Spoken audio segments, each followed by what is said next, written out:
بسم اللہ الرحمن الرحیم۔ شیخ العرب والعجم عارف باللہ حضرت مولانا شاہ حکیم محمد اختر صاحب رحمۃ اللہ علیہ یعنی میرے پیارے دادا جان رحمۃ اللہ علیہ کی کتاب نور ہدایت اور اس کی علامات حصہ دوم سے پڑھ کر سناتا ہوں۔ الحمد للہ وکفا وسلام علی عبادہ الذین اصطفى اما بعد فاعوذ باللہ من الشیطان الرجیم بسم اللہ الرحمن الرحیم۔ فمن يرد الله أن يهديه يشرح صدره للإسلام وقال رسول الله صلى الله عليه وسلم فإنكم خلقتم للآخرة والدنيا خلقت لكم۔ حضرات سامعین، ہم لوگ دنیا کے نیشنل نہیں ہیں، ہم چاہے لندن میں ہوں یا پاکستان اور ہندوستان میں ہوں، زمین کے جس گوشے میں بھی ہوں، اور چاہے ہم کو کسی ملک کی نیشنلٹی مل جائے، لیکن دنیا کے ہم نیشنل نہیں ہیں۔ ایک دن ہم کو دنیا سے بھی جانا ہے، خواہ ہماری بلڈنگ 2000 گز پر ہوں۔ بعض رئیس ہمارے ہاں ایسے ہیں کہ 2000 گز کی بلڈنگ میں رہتے ہیں، مگر آخر میں ان کو زمین کے نیچے 2 گز کا بنگلہ ملتا ہے۔ کیوں بھائی؟ زمین کے نیچے کوئی بڑا بنگلہ ملتا ہے، 2 ہی گز کا ملتا ہے اور لباس بھی اتار لیا جاتا ہے۔ کیا بے کسی ہوتی ہے۔ دنیا کی حقیقت شاعر کہتا ہے اور دنیا کی حقیقت پیش کرتا ہے، اور شعر بھی میرا ہی ہے۔ بتا دیتا ہوں کہ میرا شعر ہے، کیونکہ جن کو مجھ سے خاص تعلق ہے ان کو لطف زیادہ آتا ہے۔ یوں تو دنیا دیکھنے میں کس قدر خوش رنگ تھی، یوں تو دنیا دیکھنے میں کس قدر خوش رنگ تھی، قبر میں جاتے ہی دنیا کی حقیقت کھل گئی۔ سڑکوں پر آپ دیکھیے تو کیسی لندن کی سڑکیں ہیں، اور ان کے مکانات اور رنگ برنگ کی تتلیاں سامنے نظر آتی ہیں، تو دنیا رنگین معلوم ہوتی ہے یا نہیں؟ لیکن قبر میں جاتے ہی دنیا کی حقیقت کھل گئی کہ آج کوئی بھی ہمارا نہیں، اور بزبان حال یہ شعر رخصت ہونے والا پڑتا ہے۔ شکریہ اے قبر تک پہنچانے والو شکریہ، شکریہ اے قبر تک پہنچانے والو شکریہ، اب اکیلے ہی چلے جائیں گے اس منزل سے ہم۔ باپ ماں بیوی اور بچے کچھ تو ان میں سے گھر ہی تک رہ جاتے ہیں، اور بھائی باپ اور محلے والے چلو بھائی قبرستان تک پہنچاتے ہیں، لیکن اس کے بعد وہ جانے والا یہی کہتا ہے، شکریہ اے قبر تک پہنچانے والو شکریہ، اب اکیلے ہی چلے جائیں گے اس منزل سے ہم۔ نذیر اکبر آبادی ایک شاعر گزرا ہے، وہ ایک نقشہ کھینچتا ہے۔ کئی بار ہم نے یہ دیکھا کہ جن کا مشین بدن تھا، مبیض کفن تھا، جسم اور باڈی نہایت شاندار، کفن نہایت چمکدار، لیکن جو قبر کہن ان کی اکھڑی تو دیکھا، 5-6 مہینے کے بعد بارش ہوئی اور قبر کھد گئی تو کیا دیکھا؟ نہ عضو بدن تھا، نہ تارے کفن تھا، جسم کا کوئی عضو بھی نظر نہیں آیا، اور کفن کا ایک تار ایک سود بھی نظر نہیں آیا۔ موت پیچھے چلی آتی ہے، ذرا دھیان رہے۔ ہمارے حضرت حکیم الامت مجدد الملت تھانوی نور اللہ مرقدہ، علماء کے شیخ، بڑے بڑے علماء اور مشائخ کے مرشد نے اپنے حجرے میں 2 شعر لکھوا کر دیوار پر ٹانگے ہوئے تھے، روزانہ اس کو پڑھتے تھے۔ معلوم ہوا کہ اللہ والوں کو بھی اپنی بیٹری چارج کرنی پڑتی ہے اور اپنا ایمان گرم رکھنا پڑتا ہے۔ اگر سرد ہوائیں چل رہی ہوں تو چائے کی گرمی اور ہیٹر کام دیتا ہے یا نہیں؟ تو جب ہیٹر ایک مخلوق چیز ہے اور چائے ایک مخلوق چیز ہے، وہ ہمیں گرم کر دیتی ہے، تو اللہ والوں کی صحبت کا کیا حال ہوگا کہ جن کے قلب میں ایمان کا ہیٹر چل رہا ہے، اور جن کی آنکھوں میں اور زبانوں میں اثرات موجود ہیں۔ تو وہ 2 شعر پیش کر رہا ہوں جو حکیم الامت کے حجرے میں آویزاں تھے، اور حضرت روزانہ اس کو دیکھتے تھے۔ رہ کے دنیا میں بشر کو نہیں زیبا غفلت، رہ کے دنیا میں بشر کو نہیں زیبا غفلت، موت کا دھیان بھی لازم ہے کہ ہر آن رہے۔ جو بشر آتا ہے دنیا میں یہ کہتی ہے قضا، جو بشر آتا ہے دنیا میں یہ کہتی ہے قضا، میں بھی پیچھے چلی آتی ہوں ذرا دھیان رہے۔ سورہ ملک میں حیات پر موت کی تقدیم کی حکمت، سبحان اللہ، میرے شیخ شاہ عبد الغنی صاحب رحمۃ اللہ علیہ فرماتے تھے کہ اللہ سبحانہ و تعالی نے سورہ ملک میں حیات پر موت کو مقدم فرمایا ہے، خلق الموت والحیات۔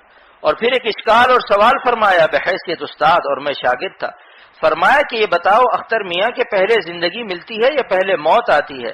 میں نے عرض کیا کہ حضرت پہلے زندگی عطا ہوتی ہے۔ فرمایا کہ پھر اللہ تعالی نے کیوں موت کا تذکرہ مقدم فرمایا، خلق الموت والحیات؟ تو پھر خود جواب دیا کہ یہ اس لیے فرمایا ہے کہ جو زندگی اپنے ڈپارچر کو، رخصت ہونے کو سامنے رکھے گی، وطن اصلی جانے کا خیال رکھے گی، وہ زندگی پردیس کی مشغولیوں کے ساتھ ساتھ تعمیر وطن کو فراموش نہیں کرے گی، چند روزہ حیات کی لالچ میں اور عارضی عیش کی خاطر اپنی ہمیشہ کی زندگی کو برباد نہیں کرے گی۔ میرے 3 جملے سن لیجئے جو کہ عطائے آسمانی ہے، آپ کا ضمیر اس پر شہادت دے گا۔ جس دنیا سے ہمیشہ کے لیے جانا، جس دنیا سے ہمیشہ کے لیے جانا، کیوں بھائی اس میں کوئی اشکال ہے؟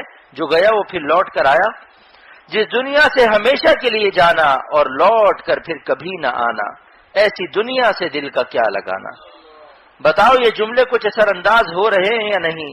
جس دنیا سے ہمیشہ کے لیے جانا اور لوٹ کر پھر کبھی نہ آنا، ایسی دنیا سے دل کا کیا لگانا۔ کیا کوئی شخص لوٹ کر آیا کہ ذرا اپنی بلڈنگ دیکھ لوں، اپنے کاروبار کو دیکھ لوں، اپنی موٹر کو دیکھ لوں؟ کوئی آتا ہے؟ نہیں۔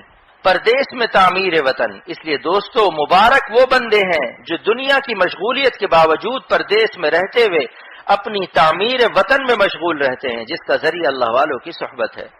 حکیم الامت تھانوی نور اللہ مرقدہ فرماتے ہیں کہ سارے دنیا کے مفتی جس کاروبار کے جواز پر فتویٰ دیں کہ یہ بالکل جائز کاروبار ہے، یہ بزنس و تجارت بالکل جائز ہے، لیکن اگر وہ اتنا مشغول ہو جاتا ہے کہ اللہ والوں کی صحبت میں جانے کا اسے وقت نہیں ملتا، اتنا کماتا ہے کہ بزرگوں کے پاس کم آنا تو درکنار آنا ہی نہیں ہوتا، تو میں ایسی تجارت کو حرام کہوں گا۔ کیوں؟ اس لیے کہ جب بزرگوں کے پاس نہیں جائے گا تو آہستہ آہستہ اس کی دینی حالت کمزور ہو جائے گی۔ لہٰذا جس دنیا سے پردیس کی جس مشغولیت سے وطن کی تعمیر خطرے میں پڑ جائے، بتاؤ وہ کیسے جائز ہوگی؟ ایک شخص نے کانپور سے حضرت تھانوی کو لکھا، میں پہلے اوابین اور تہجد بھی پڑھتا تھا، اب میری تہجد قضا ہونے لگی اور اوابین چھوٹنے لگی، اشراق اور چاش سب چھوٹ گئی۔ پھر کچھ دن کے بعد لکھا اب تو میری جماعت کی نماز بھی ختم ہو گئی۔ پھر لکھا اب تو فرض خطرے میں ہے۔ تو حضرت نے لکھا معلوم ہوتا ہے کہ تم کو صالحین کی صحبت میسر نہیں ہے۔ بتائیے کتنی اہم چیز ہے۔ نسبت اور تعلق مع اللہ کا حصول اور اس کا بقا اور اس کا ارتقاء اہل اللہ کی صحبت پر موقوف ہے۔ حسنۃ فی الدنیا کے معنی، اس لیے علامہ آلوسی رحمۃ اللہ علیہ نے ربنا آتنا فی الدنیا حسنۃ کی تفسیر میں لکھا ہے کہ دنیا میں کیا کیا چیزیں حسنہ ہیں جن کو اللہ نے مانگنے کو سکھایا ہے، کہ تم ہم سے یہ مانگو کہ یا اللہ ہم کو دنیا میں حسنہ دے اور آخرت کی بھی بھلائی اور حسنہ دے۔ دنیا کی حسنہ میں یہ چیزیں من جملہ حسنات شامل ہیں۔ نمبر 1 العافیت والکفاف، عافیت اور غیر محتاجی۔ نمبر 2 المرأۃ الصالحۃ، نیک بیوی۔ نمبر 3 الاولاد الابرار، نیک اولاد۔ نمبر 4 المال الصالح، حلال روزی حلال مال۔ نمبر 5 العلم والعبادت، دین کا علم حاصل ہونا اور اس پر عمل یعنی توفیق عبادت۔ نمبر 6 ثناء الخلق، مخلوق میں تعریف و نیک نامی۔ نمبر 7 الصحت والکفایت، صحت و کفایت۔ نمبر 8 النصرت علی الاعداء، دشمنوں کے مقابلے میں اللہ تعالیٰ کی مدد۔ نمبر 9 الفہم فی کتاب اللہ، کتاب اللہ کی فہم۔ نمبر 10 صحبت الصالحین، اللہ والوں کی صحبت۔ جس کو اللہ والوں کی صحبت حاصل نہیں وہ دنیا کی حسنہ سے محروم ہے۔ میرے شیخ سے عبد الغنی صاحب رحمۃ اللہ علیہ فرماتے تھے کہ پنجرے میں جو نئی چڑیا پھنس کر آتی ہے اور چمن اور گلشن سے محروم کر دی جاتی ہے، شکاری دھوکہ دینے کے لیے پنجرے کی تیلیوں کو رنگین کر دیتا ہے اور دانوں کو بھی رنگین کر دیتا ہے تاکہ اس کو چمن یاد نہ آئے، وہ پھڑ پھڑانا بھی بھول جائے، اس کے پر اور بازو مفلوج ہو جائے۔ اسی طرح یہ شیطان کی بہت بڑی چال ہے کہ مومن سموسہ اور پاپڑ، کھچڑی اور کڑی وغیرہ کے رنگین دانوں میں ایسا مشغول ہو جائے کہ اس کی طبیعت میں شوق ہی نہ رہے کہ آخرت کی طرف بڑھنے کی کوشش کرے۔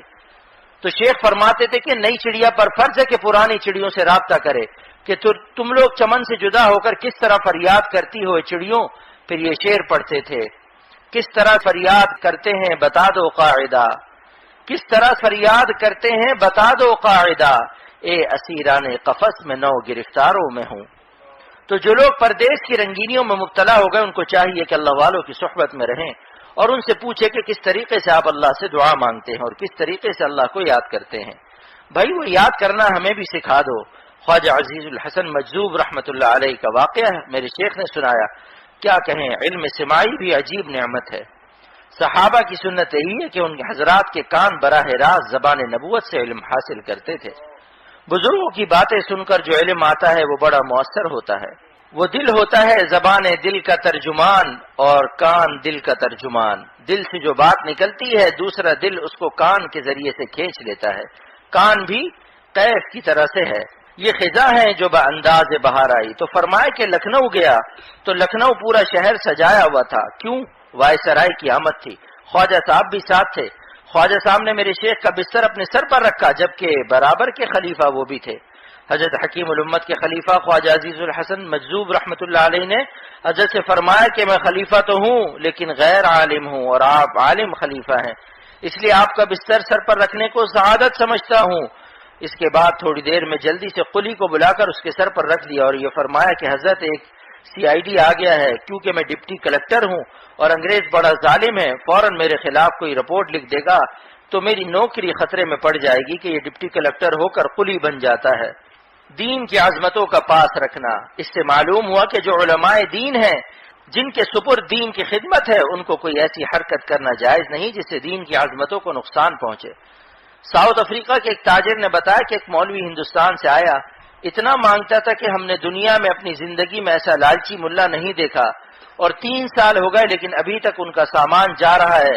ہدیہ کے نام پر مانگا، حالانکہ یہ ہدیہ نہیں ہے، ہدیہ تو وہ ہے کہ بے سوال ملے.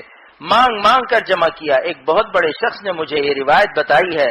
بتا رہا ہوں کہ کسی عالم دین کو اور دین کے خادم کو ایسی حرکت کرنا جائز نہیں ہے کہ جس سے دین کی عظمتوں کو نقصان پہنچے، چاہے وہ دوسروں کے لیے جائز بھی ہو، مگر جو دین کے مقتدا اور خادم ہیں ان کو وہ جائز کام بھی جائز نہیں، جس کی وجہ سے عوام میں ان کی سبکی اور خفت اور بے عظمتی پیدا ہو. تو خواجہ صاحب نے قلی کے سر پر بستر رکھا اور باہر نکل آئے. باہر نکل کر فرمایا حضرت سارا لکھنؤ دلہن کی طرح سجایا ہوا ہے. اس پر ابھی اسی وقت میرا ایک شعر موضوع ہوا ہے. رنگ رلیوں پہ زمانے کی نہ جانا اے دل، یہ خزاں ہے جو بانداز بہار آئی ہے. دیکھا اپنے بچپن کو ہم نے جوانی میں دیکھا اور جوانوں کو بڈھا دیکھ رہا ہوں. اب بڈھے کے بعد آگے منزل قبر کی ہے، یہ رولنگ ہے، اور قبر کے بعد میدان محشر کے حساب و کتاب کے لیے تیار ہو جانا چاہیے. اکوڑا کھٹک سے ایک رسالہ الحق نکلتا ہے. اس میں شعر دیکھا تھا کہ جو چمن سے گزرے تو اے صبا تو یہ کہنا بلبل زار سے، جو چمن سے گزرے تو اے صبا یہ کہنا بلبل زار سے کہ خزاں کے دن بھی ہیں سامنے نہ لگانا دل کو بہار سے، کہ خزاں کے دن بھی ہیں سامنے نہ لگانا دل کو بہار سے. دنیا دار الغرور اور متاع قلیل ہے. اس دنیا سے جس نے دل لگایا دنیا نے دھکا مار کر اسے قبر میں لٹایا. پھر پتہ چلا کہ جو دنیا آگے پیچھے پھر رہی تھی دھوکے باز تھی. اس لیے اللہ تعالیٰ نے دنیا کا نام دار الغرور رکھا. یہ متاع قلیل ہے، قلیل پونجی ہے. متاع کے لغوی معنی کی تحقیق.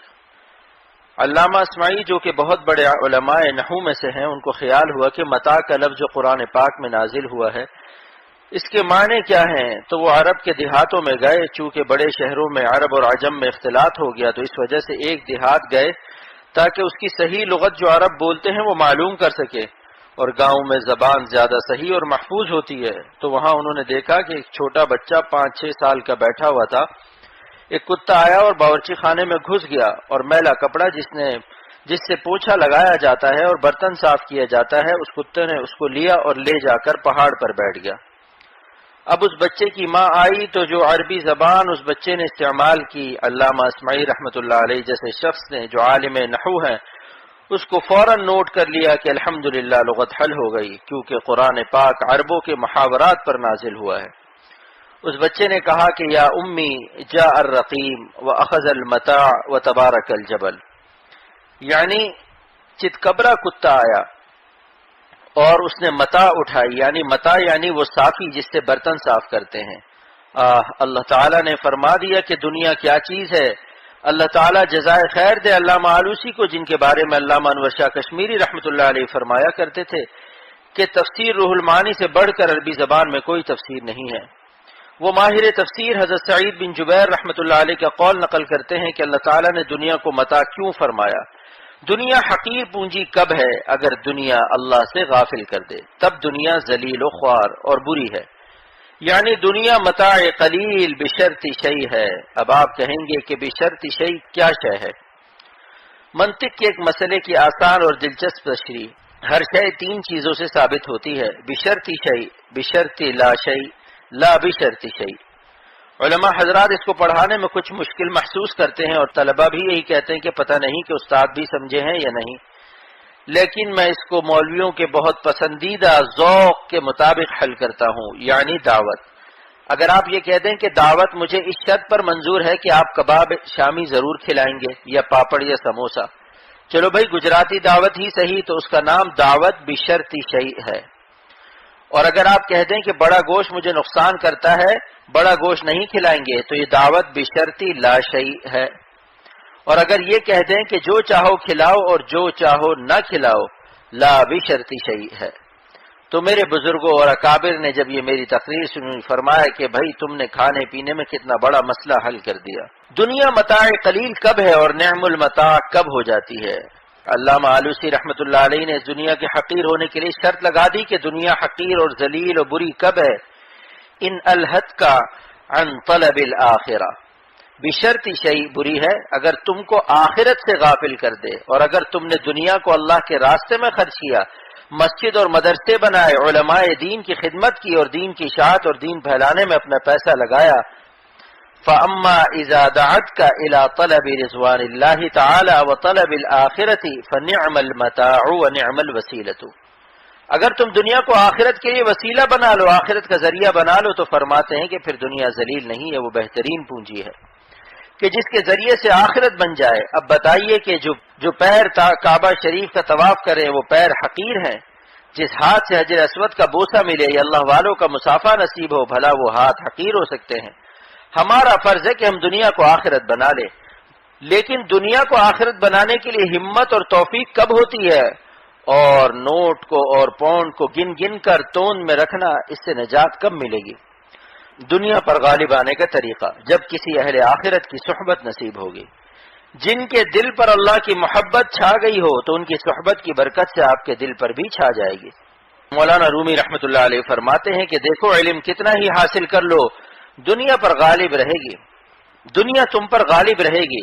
علم سے دنیا مغلوب نہیں ہوگی، لیکن کس سے مغلوب ہوگی؟ فرماتے ہیں یار غالب جو کہ تا غالب شوی، یار غالب جو کہ تا غالب شوی۔ بھائی میں مولانا رومی کا بچپن سے عاشق ہوں، فرماتے ہیں کہ اللہ والوں کے پاس رہو جو دنیا پر غالب آ چکے ہیں، دنیا جن کے سامنے مثل کتی ہے، مغلوب ہے، ان کے ساتھ رہو تاکہ تم بھی غالب ہو جاؤ۔ جب غالب کے پاس رہو گے تو غالب ہو جاؤ گے، مگر غالب سے مراد وہ شاعر نہیں دہلی کا، بلکہ غالب سے مراد وہ ہے کہ جس پر آخرت اور اللہ کی محبت غالب ہو جائے، جیسا کہ شاعر جگر مراد آبادی فرماتے ہیں، میرا کمال عشق بس اتنا ہے اے جگر، وہ مجھ پہ چھا گئے میں زمانے پہ چھا گیا۔ جس پر اللہ کی محبت چھا جاتی ہے وہ جہاں جائے گا انشاءاللہ تعالی غالب رہے گا۔ مولانا شاہ محمد احمد صاحب رحمۃ اللہ علیہ فرمایا کرتے تھے اللہ والا جہاں بھی جائے گا غالب رہے گا انشاءاللہ، سلاطین کی محفل میں بھی غالب رہے گا، مالداروں کے پاس بھی غالب رہے گا، جہاں جائے گا چھا جائے گا۔ کوئی حال، کوئی ماحول، کوئی معاشرہ اس کو اللہ سے غافل نہیں کر سکتا، بلکہ غافلین کو بھی وہ اللہ کی یاد دلائے گا۔ اور پھر یہ شعر پڑھا کرتے تھے، جہاں جاتے ہیں ہم تیرا فسانہ چھیڑ دیتے ہیں، کوئی محفل ہو تیرا رنگ محفل دیکھ لیتے ہیں۔ حق تعالیٰ کی عظمت و جلالت شان کے سامنے مخلوق کی حقارت، اللہ جس کے دل میں آتا ہے واللہ اس کی نگاہوں میں سورج اور چاند کی روشنیاں پھیکی پڑ جاتی ہیں، کیونکہ سورج کو روشنی کی بھیک دینے والا کون ہے اور چاند کو روشنی کی بھیک دینے والا کون ہے؟ اللہ ہے۔ تو جس کے دل میں اللہ آتا ہے اس کی روشنی کے آگے سورج اور چاند کی روشنی پھیکی معلوم ہوتی ہے۔ مولانا رومی رحمت اللہ علیہ کو اللہ تعالیٰ جزائے خیر دے، فرماتے ہیں گر تو ماہو مہر را گوئی خفا، اے خدا اگر چاند و سورج کو آپ تانا دے دیں تم لوگوں میں کچھ روشنی نہیں، تم مخفی مخلوق ہو۔ گر تو قد و سرارا گوئی دوتا، اگر سروں کے درخت کو جو سیدھا ہوتا ہے، عاشق لوگ اپنے معشوقوں کی جسامت اور قامت اور ان کی نازک بدنی کی جس سے تشبیہ دیتے ہیں، تو آپ کہہ دے اے سروں کے درختوں جن کی سیدھائی مشہور اور ضرب المثل ہے، تم سب کے سب ٹیڑے ہو۔ گر تو کانو بحر را گوئی فقیر، گر تو چرخ و عرش را گوئی حقیر، اگر سونے اور چاندی کی کانوں کو خزانہ اور سمندر کے وہ سواحل جہاں کروڑوں کروڑوں کے موتی پیدا ہوتے ہیں، اگر اے اللہ فرما دیں کہ تم سب میرے سامنے فقیر، غریب اور مسکین ہو، اگر ساتوں آسمانوں اور عرش اعظم کو آپ فرما دے تم حقیر مخلوق ہو، تو این بنسبت با کمال تو روا است، ملک و اقبال و غناہا مراتو راس. اے خدا، آپ کی عظمتوں کے سامنے، آپ کے کمالات کے سامنے آپ کو زیب دیتا ہے، آپ کو حق پہنچتا ہے کہ آپ جو چاہیں ان کو کہہ دیں کہ یہ آپ کی ادنا مخلوق، ادنا بھک منگے ہیں. اور سلاطین کے تخت و تاج کو اگر آپ فرما دیں کہ تم کچھ نہیں ہو تو یہ آپ کو زیب دیتا ہے کہ ملک و اقبال و سلطنت آپ ہی کے لیے خاص ہے. صاحب نسبت قلب کے کیف و سرور کا عالم. ایک اللہ والے کو دنیاوی تخت و تاج سے زیادہ نشہ نصیب ہوتا ہے، کیونکہ تخت و تاج اللہ کی ادنا بھیک ہے، اور جن کے دل میں اللہ آتا ہے سلطنت کے تخت و تاج دینے والا آتا ہے. ان اللہ والوں کے دل کا کیا عالم ہوتا ہے، اس کے سامنے سلاطین کے تخت و تاج کیا بیچتے ہیں، اور سورج چاند کی روشنی کیا فروخت کرتی ہے، اور دنیا کی لیلاؤں کا حسن و جمال کیا بیچتا ہے. اور میں نے بتایا تھا کہ اللہ والا وہ ہے کہ جتنا وہ خدا کو مسجد میں یاد کرتا ہو وہ لیسٹر کی سڑک پر بھی اپنے ٹیسٹر کو حرام لذتوں سے بچاتا ہو. ورنہ پھر بزرگی اس کا نام نہیں کہ مسجد میں تو سجدے میں پڑے رو رہے ہیں، اور جب لیسٹر کی سڑک پر گئے تو اپنا ٹیسٹر کھول دیا، ہر نمکین کو چکھ رہے ہیں. یہ نمک حرامی نہیں ہے. جب اللہ تعالیٰ نے منع فرما دیا کہ نظر کی حفاظت کرو، یغضوا من ابصارہم، اپنی نگاہوں کو نیچی کرو، اور حضور صلی اللہ علیہ وسلم نے بخاری شریف کی حدیث میں فرمایا کہ نظر بازی آنکھوں کا زنا ہے. جب یہ سامنے آ جائیں تو نظر کی حفاظت کرو. پھر بد نظری کرنا یہ نمک حرامی ہے، اور نمک حلال وہ ہے جو اپنی بیویوں پر قناعت کرے کہ اللہ مجھے جو آپ نے بیوی دی ہے اس سے بڑھ کر دنیا میں کوئی لیلا نہیں ہے، کیونکہ بدست سے مولا ملی ہے. دوستو، درد بھرے دل سے عرض کرتا ہوں، قناعت کرو اپنی حلال پر. انشاءاللہ مرنے کے بعد پھر جنت میں اللہ ہماری سب تمنائیں پوری کریں گے. بد نظری کا عذاب بے چینی اور بے خوابی. لیکن یہاں حرام نمک چکھنے سے آپ کو سکون نہیں ملے گا، یہ خوب سمجھ لیں. جنہوں نے نظر کی حفاظت نہیں کی آج ان کی نیندیں حرام ہیں. دن بھر جس کو دیکھتے ہیں رات کو پھر نیند حرام ہو جاتی ہے. پھر کیا کھاتے ہیں وہ؟ جب دیکھتے ہیں کسی کی وائف تو ان کو کھانی پڑتی ہے ویلیم 5. 5 نمبر کی ایک گولی ہے نیند کی، مگر وزن وہی ہے وائف کا. اگر اللہ کا نام لو اور آنکھوں کو بچا کر رکھو، کسی کو دیکھو ہی نہیں، کیونکہ دیکھنے سے کوئی وہ ہمیں مل جائے گی. بھائی بتاؤ، جو چیز ہمیں نہ ملنے والی ہو اس کو دیکھ دیکھ کر ہائے ہائے کرنا یہ احمقانہ اور بے وقوفی کا گناہ ہے. جو اللہ نے ہمیں چٹنی روٹی دی بس اس کو سب کچھ سمجھو. اگر دوسری طرف نظر ڈالی تو پاپڑ کے بجائے جھاپڑ پاؤ گے. اہل اللہ سے فیض یافتہ ہونے کی علامت. تو میں عرض کر رہا تھا اگر کسی کو دیکھنا ہو یہ کس قدر خانقاہ سے فیض یافتہ ہے اور اس پر اللہ والوں کی صحبت کا کیا اثر ہے، اور ذکر اللہ اور تہجد اور عمرے کا اس پر کیا اثر ہے، تو اس کو سڑکوں پر دیکھو کہ اپنی نظر کی کتنی حفاظت کرتا ہے. دل میں نسبت و تعلق مع اللہ کی مثال قطب نما کی سوئی سے. جیسے قطب نما صحیح ہے یا نہیں، اس کا ٹیسٹر کیا ہے. لیسٹر والوں سن لو، قطب نما کہتے ہیں قبلہ نما کو. اس کی سوئی میں ایک مسالہ لگا رہتا ہے مقناطیس کا، آسمانی رنگ کا ہوتا ہے، ذرا سا ہوتا ہے. اگر آپ شمال کے علاوہ کسی طرف اس کا رخ کریں گے تو وہ تڑپنے لگتی ہے. اگر ذرا بھی ادھر ادھر جائے لیکن جب اس کا رخ شمال کی طرف صحیح کر لیں، جو مقناطیسی لہریں زمین سے چل رہی ہیں ان کی وجہ سے قطب نما کی سوئی سکون میں آ جاتی ہے، اور جب تک اس کا رخ صحیح نہ ہو تڑپتی رہتی ہے. ایسے ہی کیسے معلوم ہو کسی کے دل میں اللہ تعالیٰ کی محبت اور نسبت اور تعلق مع اللہ کی دولت آ گئی اور اس کے دل میں ایمان کی روشنی اور پالش لگ گئی، اس کی علامت یہ ہے کہ اگر دنیا کا حسن یا دنیا کی دولت یا دنیا کی بادشاہت ہمیں اللہ کی طرف سے ادھر ادھر کر دے تو دل تڑپنے لگے. جب تک ہم توبہ کر کے اپنے قلب کی سوئی کو اللہ کی طرف نہ کر دیں ہمیں سکون نہ ملے. تو سمجھ لو اب دل میں اللہ تعالیٰ کا تعلق نصیب ہو گیا ہے. یہی دلیل ہے واقعی یہ باخدا ہے کہ غیر خدا سے اس کو وحشت ہونے لگی ہے. تو دوستو یاد کر رہا تھا اللہ سبحانہ و تعالیٰ نے فرمایا کہ دنیا دھوکے کا گھر ہے ان لوگوں کے لیے جنہوں نے دنیا کو آخرت کا ذریعہ نہیں بنایا اور اہل اللہ کی صحبت میں نہیں بیٹھے. دنیا کے سانپ پکڑنے کا منتر کیا ہے؟ ورنہ جو لوگ اہل اللہ کی صحبت میں رہتے ہیں تو حکیم الامت فرماتے ہیں کہ دنیا سانپ ہے، اس کو پکڑنے کے لیے پہلے منتر سیکھ لو.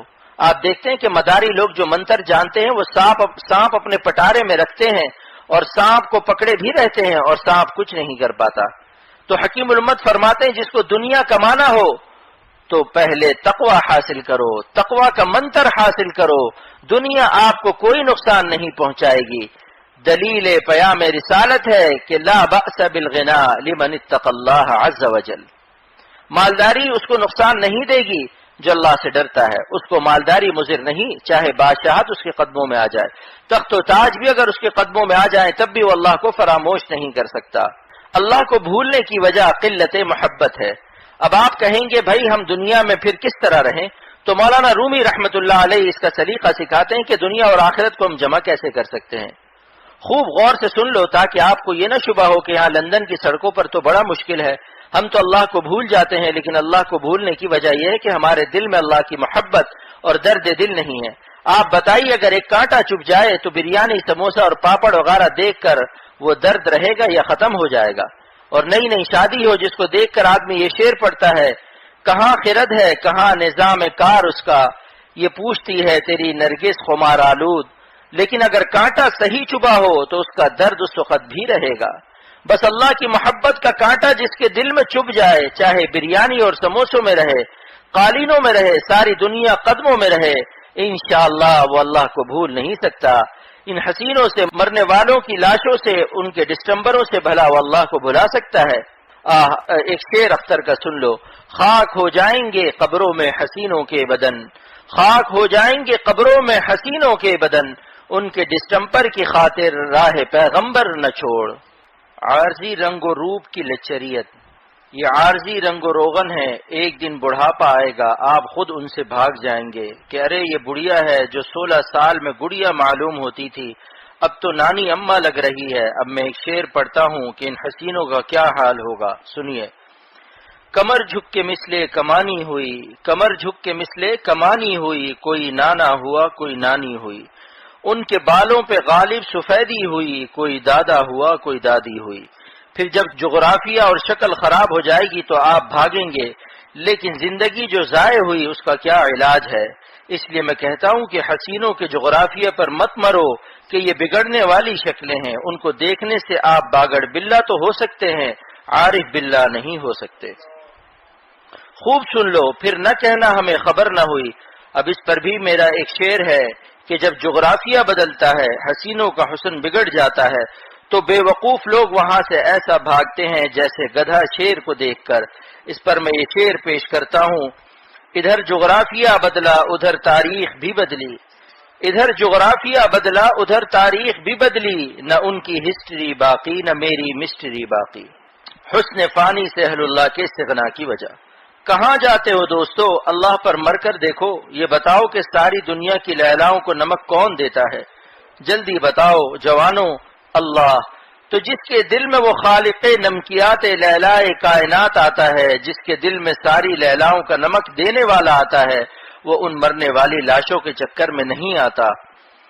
صاحب نسبت کے قلب کو بے مثال لذت عطا ہوتی ہے، خود اللہ تعالیٰ اس کے قلب کو وہ لذت دیتے ہیں کہ ساری دنیا کے رومانٹک پاگل کیا جانے اس نام کی لذت کو۔ مولانا رومی رحمت اللہ علیہ سے پوچھو اور اللہ کے عاشقوں سے پوچھو، فرماتے ہیں بالب یارم شکر راچے خبر، بالب یارم شکر راچے خبر، میں جب اللہ کہتا ہوں تو اتنی مٹھاس معلوم ہوتی ہے کہ شکر ظالم کیا جانے اس مٹھاس کو۔ شکر تو مخلوق ہے اور اللہ کا کوئی ہمسر اور کفو نہیں ہے۔ ولم یکن لہ کفوا احد، نکرہ تحت النفی ہے، اور فرماتے ہیں کہ اے دنیا والو، اے دوست شکر خوشتر یا آ کے شکر سازد، اے دنیا والو یہ شکر زیادہ میٹھی ہے، یہ شکر کا پیدا کرنے والا زیادہ میٹھا ہے۔ اے دوست قمر خوشتر یا آ کے قمر سازد، اے دل یہ چاند زیادہ حسین ہے، یہ چاند کا بنانے والا زیادہ حسین ہے۔ اہل مجاز کی بے چینیاں، اس لیے دیکھ لو کہ لیلاؤں کے چکر میں سب کے سب رومانٹک اور دنیا رومانٹک سب بحر اٹلانٹک میں غرق ہیں، یہ سب ڈینٹ ان اسٹک یا آؤٹ آف اسٹاک ہیں۔ اس ملا کی زبان سے انگریزی الفاظ بھی سن لو، سارے رومانٹک پریشان ہیں، کسی کو بھی چین نہیں ہے۔ میں قسم کھا کر کہتا ہوں بحیثیت طبیب اور حکیم ہونے کے، آج تک جتنے نوجوان مریض میرے پاس آئے اور کہا کہ نیند نہیں آتی، تحقیقات کی تو معلوم ہوا کہ ان کا دل کہیں لگتا نہیں ہے، نہ کسی کاروبار میں لگتا ہے، نہ اماں ابا کے پاس لگتا ہے، ہر وقت دل گھبراتا ہے۔ میں نے کہا کہیں نہ کہیں آپ کی گاڑی پھنس گئی ہے۔ اب اس پر میرا شعر سنیے، جی اس کا کیا لگے گا کسی کاروبار میں، جی اس کا کیا لگے گا کسی کاروبار میں، دل جس کا پھنس گیا ہو کسی زلف یار میں۔ دل کے چین کا واحد راستہ۔ اللہ تعالیٰ تو فرماتے ہیں کہ ہماری یاد ہی سے تمہیں چین ملے گا۔ تمہاری ماں کے پیٹ میں تمہارا دل بنایا ہے، اور اس دل کی مشین کا تیل بھی میں نے قرآن پاک میں نازل کر دیا کہ جتنا مجھے یاد کرو گے اتنا ہی چین پاؤ گے۔ اور یاد کی دو قسمیں ہیں، بعض لوگ بہت تسبیحیں پڑھتے ہیں مگر کسی ٹیڈی کو نہیں چھوڑتے۔ جب نماز کا حکم ہو جائے تو نماز پڑھو، اور جب سڑکوں پر چلو تو اپنی نظر کی حفاظت کرو، کسی کی ماں بہن بیٹی کو مت دیکھو۔ پوچھ لو علماء حضرات سے کہ قرآن پاک کا حکم ہے یا نہیں۔ یغضوا من ابصارہم، یہ آیت تو قرآن پاک کی ہے۔ آنکھوں کا زنا، بھائی نظر کی حفاظت کرو، اور بخاری شریف کی روایت ہے کہ بدنگاہی آنکھوں کا زنا ہے۔ بعض لوگ کہتے ہیں ہم مسلمان ماں بیٹیوں کو تو نہیں دیکھتے لیکن کافروں کو نہیں چھوڑتے، کہ مال غنیمت کو کہیں چھوڑا جاتا ہے؟ بھلا بتلائیے ذرا، علماء سے پوچھو کہ یہ مال غنیمت ہے؟ جب جہاد ہو رہا ہو اس وقت بھی علماء حضرات سے پوچھ کر کام کرو، اور سڑکوں پر ان کافر عورتوں سے بھی نظر بچانا ضروری ہے۔ حرمت زنا کی ایک عجیب حکمت۔ ریونین میں ایک شخص نے پوچھا کہ زنا کیوں حرام ہے؟ میں نے کہا کہ اللہ تعالیٰ نے اپنے غلاموں کو زانی ہونے سے بچا لیا، کیونکہ زنا سے جو بچہ پیدا ہوتا ہے وہ حرام ہی ہوتا ہے یا نہیں؟ تو کہا کہ اچھا کافروں سے کیوں حرام ہے؟ میں نے کہا کہ کافر عورت سے جب بچہ پیدا ہوگا تو کافر اور ایک دشمن کا اضافہ ہوگا، اور دوسرا مقدمہ چلے گا کہ حرامی بھی بنایا نالائق، اور میرے دشمنوں کی تعداد بھی بڑھا دی، ایک کافر اور بڑھا دیا، دو مقدمے چلیں گے۔ اس لیے میں سچ کہتا ہوں، چین سے رہنے کا نسخہ پیش کر رہا ہوں۔ الا بذکر اللہ تطمئن القلوب، اللہ ہی کی یاد سے چین ملے گا۔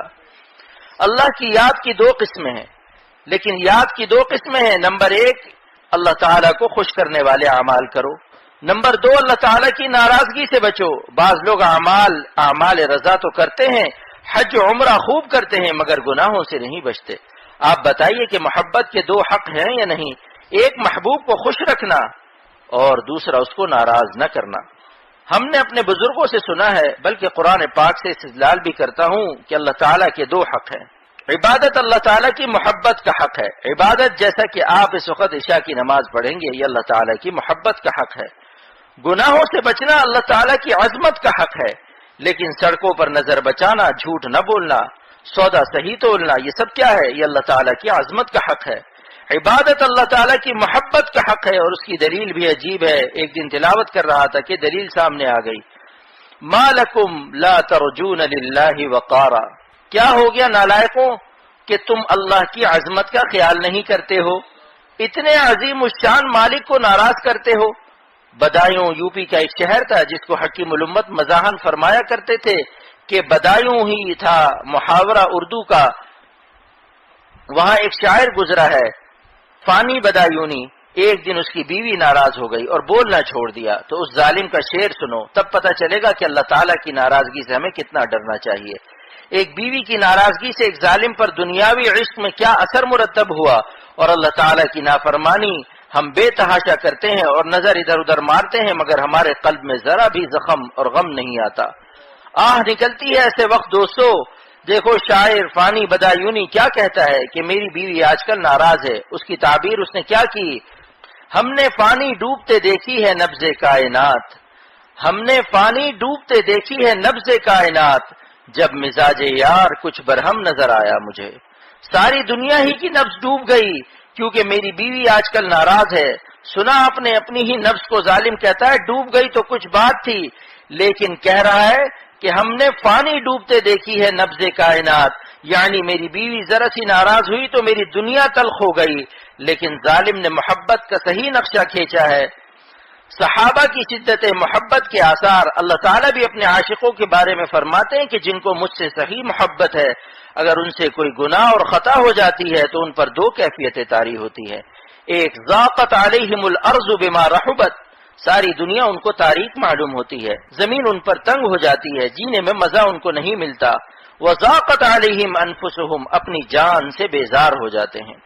گناہوں پر قرار قلت محبت کی دلیل ہے، اور میں دیکھتا ہوں کہ آج بدنظری کے بعد نہایت شاندار چائے، انڈے اور مکھن چل رہے ہیں، ابھی توبہ بھی نہیں کی ہے۔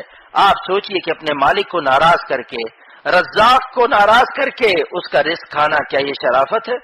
حالانکہ اس پر فرض تھا کہ وہ پہلے توبہ کرتا، توبہ کر کے اپنے مالک کو خوش کر لیتا، پھر چائے پیتا، اور توبہ بھی کیسی ہو۔ آج کل توبہ ایسی ہے، اللہ توبہ اللہ توبہ، اور دیکھ بھی رہے ہیں عورتوں کو۔ ایک صاحب لاحول پڑھ کر مجھے دکھا رہے تھے کہ مولانا لاحول پڑھیے کہ کیا زمانہ آ گیا ہے اور کتنی عریانی ہے، دیکھیے نا کہ ٹانگیں کھلی ہوئی ہیں اور ہم کو دکھا بھی رہا ہے۔ میں نے کہا کہ بے وقوف، یہ کون سی لا حول ہے؟ یہ لا حول تجھ پر لا حول پڑھ رہا ہے۔ قبول توبہ کی 4 شرائط، اس لیے دوستو یہ کہتا ہوں توبہ قبول ہونے کی 4 شرطیں ہیں، جس کو شیخ محی الدین ابو زکریا نووی رحمۃ اللہ علیہ نے شرح مسلم میں لکھا ہے۔ شرط اول، گناہ سے الگ ہو جائے، اس گناہ سے ہٹ جائے۔ یہ نہیں کہ عورتوں کو دیکھ بھی رہے ہیں اور یا اللہ توبہ یا اللہ توبہ، کیا زمانہ آ گیا ہے کہ نعرے بھی لگا رہے ہیں، بڑے بایزید بستامی معلوم ہوتے ہیں، بابا فرید الدین عطار سے کم نہیں معلوم ہوتے، ایسی توبہ قبول نہیں ہے۔ گناہ سے فوراً الگ ہو جاؤ، پہلے نظر ہٹاؤ۔ توبہ کی پہلی شرط ہے ان یقلع عن المعصیہ، پہلے گناہ سے الگ ہو جائے تب توبہ قبول ہوگی۔ شرط دوم، گناہ پر نادم ہو جائے۔ ان یندم علیہا، ندم یندم باب سمیع سے آتا ہے کہ اپنی نالائقی پر ندامت طاری ہو جائے کہ مجھ سے کیوں خطا ہو گئی، رونے لگے، دل میں دکھ آ جائے میں نے بڑی غلطی کی، اپنے مالک کو ناراض کیا۔ شرط سوم، عزم کرے کہ اب کبھی یہ گناہ نہ کروں گا، ان یعزم عزما جازما اللہ یعود الیہا ابدا، پکا ارادہ کر لے کہ اب اللہ تعالیٰ کو ناراض نہیں کرنا، چاہے دل سے آواز آتی ہو کہ پھر تم یہی کام کرو گے، لیکن آپ دل کا ساتھ چھوڑیے، زبان سے کہہ دیجئے توبہ کرتے وقت توبہ توڑنے کا ارادہ نہ ہو تو اس کی توبہ قبول ہے، چاہے بعد میں ٹوٹ جائے، پھر توبہ کرو۔ اللہ تعالیٰ معاف کرتے کرتے نہیں تھکتے، لیکن اس وقت ارادہ نہ ہو کہ گناہ کریں گے، توبہ توڑنے کا ارادہ نہ ہو۔ بس یہ تو آپ کر سکتے ہیں کہ یا اللہ میرا ارادہ توبہ توڑنے کا نہیں ہے، مگر توبہ پر قائم رہنا اور رکھنا اس کی مدد سے آپ ہی سے مانگتے ہیں۔ شرط چہاروں، اہل حقوق کو مال واپس کرے، اور اگر کسی کا مال لے لیا ہے تو اس کی توبہ کے لیے کیا شرط ہے؟ وضو خانے سے کسی کی 2000 پاؤنڈ کی گھڑی اٹھا لی، پھر کہتا ہے کہ اللہ تعالیٰ معاف کر دو مگر یہ گھڑی واپس نہیں کروں گا، تو یہ توبہ قبول ہوگی؟ بھائی مال کی توبہ یہی ہے کہ جس کا مال ہو اس کو واپس کرو۔ صحبت اہل اللہ کے بغیر کوئی اللہ والا نہیں بن سکتا۔ تو خیر میں عرض کر رہا تھا کہ جب تک ہم صحبت اہل اللہ میں نہیں رہیں گے اہل اللہ نہیں بن سکتے۔ آپ بتائیے کہ دیسی عام لنگڑ عام بن سکتا ہے لنگڑے عام کی صحبت کے بغیر؟ قلم جب لگائی جاتی ہے تو دیسی عام لنگڑ عام بنتا ہے، اور دیسی دل جب اللہ والوں کے دل سے پیوند لیتا ہے تو کیا بنتا ہے؟ لنگڑا دل نہیں تگڑا دل بنتا ہے۔ ایسا تگڑا ہوتا ہے کہ پھر اس کی صحبت سے ہزاروں اولیاء اللہ پیدا ہوتے ہیں۔ جو لوگ اپنے بزرگوں کے ساتھ رہے ان کی برکت سے پھر دوسرے لوگ بھی ولی اللہ بن گئے۔ اہل اللہ کی صحبت یافتہ خالی ولی اللہ نہیں ہوتا بلکہ ولی ساز ہوتا ہے، اس کی برکت سے دوسرے لوگ بھی ولی اللہ بن جاتے ہیں۔ اس لیے دوستو میں عرض کرتا ہوں کچھ دن کم از کم 40 دن کسی اللہ والے کی صحبت میں رہ لو جہاں مناسبت ہو۔ آپ کہیں گے 40 دن کی کیا خصوصیت ہے؟ عادت اللہ یہی ہے کہ جو لوگ اپنے بزرگوں کے پاس 40 دن رہے کچھ پا گئے، زیادہ رہو تو اور زیادہ پاؤ۔ اہل اللہ کی صحبت میں کتنا رہے؟ اللہ تعالیٰ فرماتے ہیں کونوا مع الصادقین، اللہ والوں اور تقوی والوں کے پاس رہو۔ علامہ آلوسی فرماتے اللہ والوں کے پاس کتنا رہو؟ خالطوہم لتکونوا مثلہم، روح المعانی کی عبارت ہے اتنا رہو کہ تم بھی ویسے ہی اللہ والے بن جاؤ، تمہاری آنکھیں بھی گناہوں سے بچنے لگیں، تمہارے دل بھی اللہ کی محبت غالب ہو جائے، اتنا رہو اہل اللہ کے پاس۔ صحبت متقین میں تسلسل کی اہمیت اور اس کی مثال، حکیم الامت فرماتے ہیں بعض لوگ رہے مگر ایسے رہے کہ تسلسل نہیں تھا۔ کسی اللہ والے کے پاس لندن پہنچ گئے، 10 دن رہے، پھر لیسٹر میں 3 دن رہے، آئے گئے، چاہے اس طریقے سے زندگی میں 40 دن سے زیادہ ہو جائیں مگر نفع کامل نہ ہوگا، کیونکہ تسلسل بھی ضروری ہے۔ اس کی حضرت تھانوی رحمۃ اللہ علیہ نے ایک عجیب مثال دی ہے کہ اگر مرغی کے پر کے نیچے انڈا 21 دن تک مسلسل رہے تو اس میں جان آ جاتی ہے، لیکن مرغی اگر 30 دن لندن کے انڈوں پر بیٹھتی رہے اور لیسٹر میں آ کر 5-6 دن دوسرے انڈوں پر بیٹھے، اس کے بعد بالٹی میں جتنے بالٹی میں انڈے ہوں ان پر جا کر بیٹھ جائے تو ایک انڈے میں بھی جان نہیں آئے گی۔ تسلسل کی ضرورت ہے۔ کچھ دن مسلسل رہ لو جس کی کم سے کم مدت 40 دن ہے۔ کیا بھائی آپ کے پاس امریکہ کی ڈگری حاصل کرنے کے لیے تو وقت ہے، بڑے بڑے بزنس کے لیے جاتے ہیں اور MS ہونے کے لیے اور PhD ہونے کے لیے وقت ہے، اسی طرح طلباء دین کو دورہ پڑھنے کے لیے وقت ہے۔ تو شیخ عبد القادر جیلانی بڑے پیر صاحب کے بارے میں کیا آپ کو علم ہے کہ کتنے بڑے ولی اللہ تھے؟ فرماتے ہیں شیخ عبد القادر جیلانی بڑے پیر صاحب رحمۃ اللہ علیہ کے اے علماء دین، آپ کے علم کی عظمت سر آنکھوں پر، لیکن مدرسوں سے فارغ ہو کر ممبر مت سنبھالو، کچھ دن اللہ والوں کے پاس رہ لو۔ اللہ والوں کی صحبت سے کیا ملتا ہے؟ اور نفس کو مٹا لو، اخلاص پیدا کر لو، پھر تمہارا سجدہ سجدہ ہوگا۔ تمہارا سجدہ کیسا ہوگا؟ مولانا رومی رحمت اللہ علیہ فرماتے ہیں کہ ہمارے سجدے اور اللہ والوں کے سجدے میں کیا فرق ہے؟ لے کے ذوق سجدے پیش خدا، لے کے ذوق سجدے پیش خدا، خوشتر آید از دو صد مملکت ترا۔ اللہ والے جب سجدہ کرتے ہیں تو 200 سلطنت سے زیادہ ان کو سجدے میں مزہ آتا ہے۔ اہل اللہ کی لذت باطنی مولانا شاہ فضل الرحمان گنج مراد آبادی رحمت اللہ علیہ اکابر اولیاء اللہ میں سے ہیں اور بخاری شریف پڑھایا کرتے تھے۔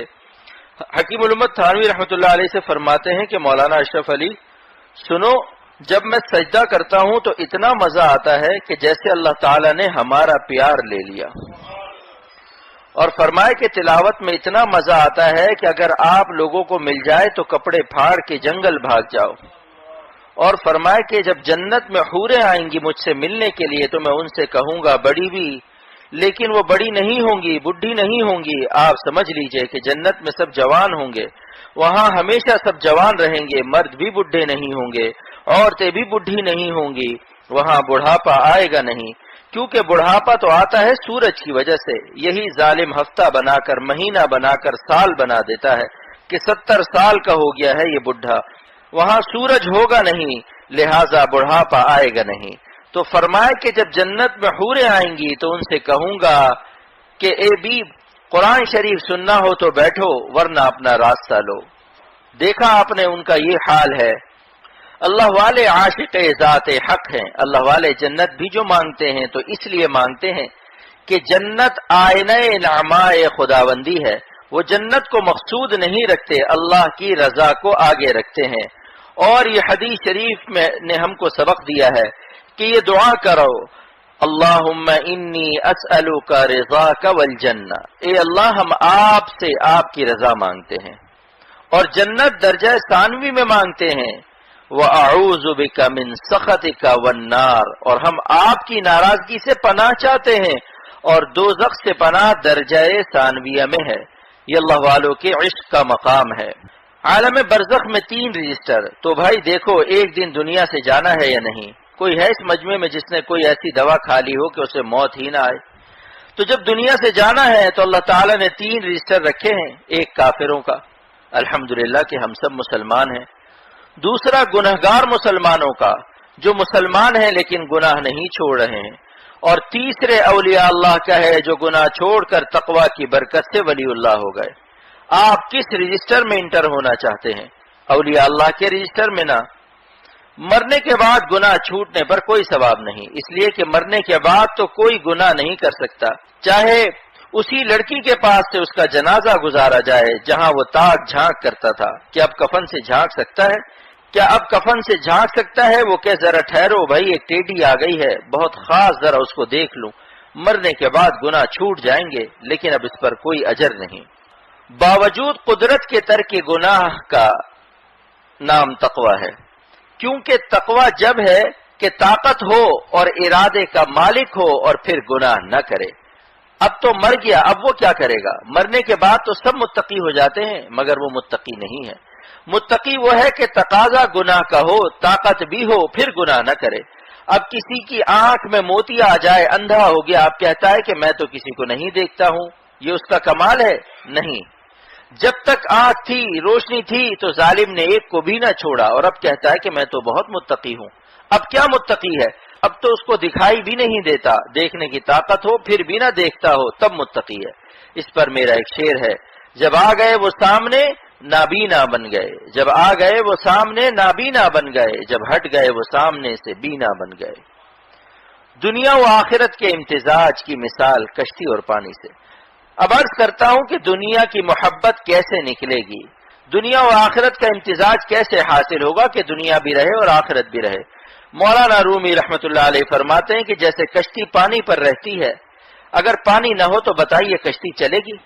دنیا اگر نہ ہو تو کیا آپ بغیر کپڑے کے نماز پڑھ سکتے ہیں؟ روٹی نہ ملے تو عبادت کیسے کرو گے؟ جو لوگ کہتے ہیں دنیا کو لات مارو، 3 دن کھانا نہ ملے تو مارنے کے لیے تو لات ہی نہ اٹھے گی، دنیا بھی ضروری ہے، جیسے پانی کشتی کے نیچے ہو، اگر پانی کشتی کے اندر گھس جائے تو کشتی چلے گی۔ تو جو دنیا ہماری آخرت کا ذریعہ ہے، اگر دل میں یہ دنیا کا پانی گھس گیا تو آخرت کی کشتی ڈوب جائے گی۔ اس لیے اہل اللہ کی صحبت کی ضرورت ہوتی ہے۔ یار غالب جو کہ تا غالب شوی، یار غالب جو کہ تا غالب شوی، یار مغلوبہ مشو ہے اے غوی۔ اللہ کی محبت جن پر غالب ہو گئی ان کی صحبت میں رہو گے تو غالب ہو جاؤ گے۔ جن پر دنیا غالب ہے ان کے ساتھ دوستی مت رکھو ورنہ تم بھی مغلوب ہو جاؤ گے۔ صحبت ناجنس کا اثر، اور اس کا قصہ حضرت نے لکھا ہے کہ نواب واجد علی کے ہاں لکھنؤ میں ایک مرد صاحب عورت بن کر بیگمات کی خدمت کیا کرتے تھے۔ ایک دن محل سرا میں سانپ نکل آیا تو عورتوں نے کہا کہ کسی مرد کو بلاؤ سانپ کو مارے، تو وہ مرد صاحب جو تھے انہوں نے بھی کہا کہ ہاں بھائی کسی مرد کو بلاؤ، تو عورتوں نے کہا کہ جناب آپ بھی تو مرد ہیں۔ کہا کہ اچھا واللہ میں بھی مرد ہوں، یعنی وہ اپنا مرد ہونا بھی بھول گئے۔ تو صحبت کا یہ اثر ہوا۔ تجربے کی بات کہتا ہوں کہ جو بھی دنیا میں ولی اللہ ہوا ہے کسی ولی اللہ کی صحبت اور قلم سے ہوا ہے۔ قریب جلتے ہوئے دل کے اپنا دل کر دے، قریب جلتے ہوئے دل کے اپنا دل کر دے، یہ آگ لگتی نہیں ہے لگائی جاتی ہے۔ جو آگ کی خاصیت وہ عشق کی خاصیت، ایک سینہ بسینہ ایک خانہ بخانہ ہے۔ صحابی کو صحابی اس لیے کہا گیا کہ انہوں نے صحبت پائی حضور صلی اللہ علیہ وسلم کی۔ آج کوئی صحابی ہو سکتا ہے؟ سمجھ لیجئے اس بات کو۔ افنائے نفس کی مثال تبدیل ماہیت سے، جیسی صورت ہوگی ویسے ہی ہم بن جائیں گے۔ گدھا اگر نمک کی کان میں گر جائے تو بتاؤ کہ نمک بن جائے گا یا نہیں؟ ایک نمک کی کان ہے جہاں نمک ہی نمک ہے، کروڑوں ٹن نمک ہے، اور ایک گدھا اس میں پھسل گیا گر گیا تو کچھ دن بعد وہ نمک بن جائے گا۔ اس کا پیکٹ مفتی اعظم بھی کھائے گا، وزیر اعظم بھی کھائے گا، بڑے بڑے اولیاء اللہ بھی کھائیں گے، کیونکہ اب وہ نمک بن گیا۔ لیکن گدھا نمک کب بنتا ہے؟ جب مر جاتا ہے۔ اگر وہ سانس لیتا رہے گا تو گدھے کا گدھا ہی رہے گا۔ تو جو لوگ اپنے نفس کو نہیں مٹاتے، اللہ والوں کے پاس رہنے کے باوجود بھی نفس کو نہیں مٹاتے، سمجھ لو کہ وہ گدھے کے گدھے ہی رہیں گے۔ اپنے نفس کو مٹا دو، انشاءاللہ پھر جیسا شیخ ہے ویسے ہی آپ ہو جائیں گے، بلکہ شیخ سے بھی بڑھ سکتے ہیں۔ اس کی دلیل سنیے۔ صحبت شیخ ظہور صلاحیت کا ذریعہ ہے اور اس کی مثال حضرت حکیم الامت فرماتے ہیں کہ مرغی کے پروں میں بطخ کا انڈا رکھ دیجئے، بتائیے بطخ مرغی سے افضل ہے یا نہیں؟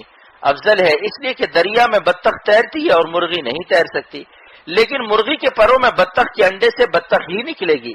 حکیم الامت تھانوی رحمۃ اللہ علیہ کے مجدد ہونے کی صلاحیت اندر موجود تھی، لیکن حضرت حاجی امداد اللہ صاحب رحمۃ اللہ علیہ کی صحبت سے وہ مجدد ہوئے کہ نہیں؟ اگر آپ اپنے آپ کو کچھ سمجھتے ہیں تو سخت غلطی پر ہیں۔ اول تو یہ کہ آپ اپنے کو افضل کیوں سمجھے، لیکن میں کہتا ہوں کہ آپ کے اندر جو بھی صلاحیت ہے، جتنی صلاحیتیں ہوں گی انشاءاللہ تعالی انہی بزرگوں کی برکت سے ظاہر ہو جائیں گی۔